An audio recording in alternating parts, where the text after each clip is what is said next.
This is CITAM Church Online. My name is George Murichu, and before you scroll up, I want to share with you something titled, Don't Fake It. I'm sure you've heard that popular phrase, fake it till you make it. It tells us a lot about the spirit of our age. It tells us a lot about putting up appearances, and then somehow in the long run, as you continue to put up those appearances, what is external might end up being internal. But the reality is that that is false. That is actually pretentious. And what I want to share with us is basically a follow-up to what we were looking at in our previous video, drawn from David.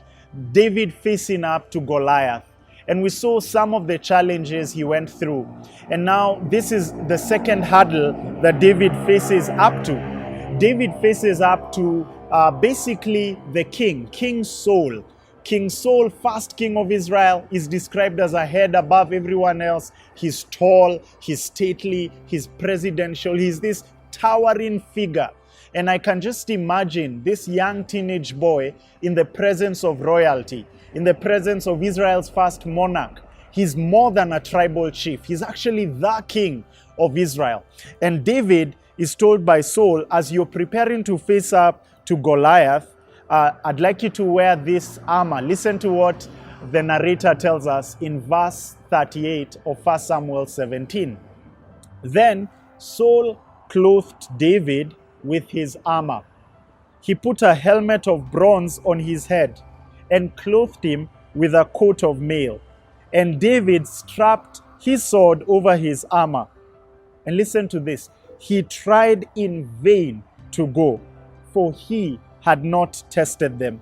Then David said to Saul, I cannot go with this, for I have not tested them.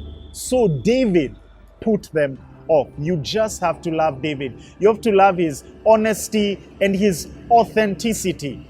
David is what you'd call the real deal. He's what you'd call someone who's very genuine. What you see is what you get, at least in this part of his life. And what I love about him is the courage to speak truth to power. That has to be hard. That has to be a challenge for a young teenage boy to say, without choking, to actually say, I'm not able to put on your armor, Saul. I'm not able to face up Goliath with your artillery. I need to do it with my artillery that I have tested, that I'm familiar with, that I'm acquainted with. And friends, what I'm trying to bring out today is that you and I need authenticity. We need to be authentic.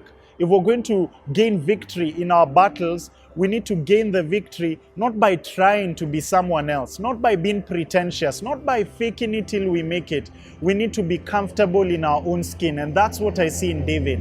And I want to draw from a recent personal example where I was preaching, and my wife, dear wife, great helper, great supporter, gave me some constructive feedback and said that it sounded like you were praying like one of your favorite preachers. It sounded like that wasn't quite George.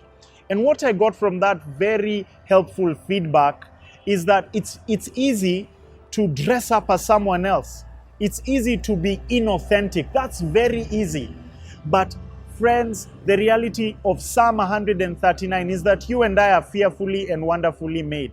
And therefore, we need to be comfortable in our skin. And so as I'm sharing this with you, I'm also reminding myself, I am encouraging myself in God's word of how David gains the victory. And part of that victory is because of authenticity.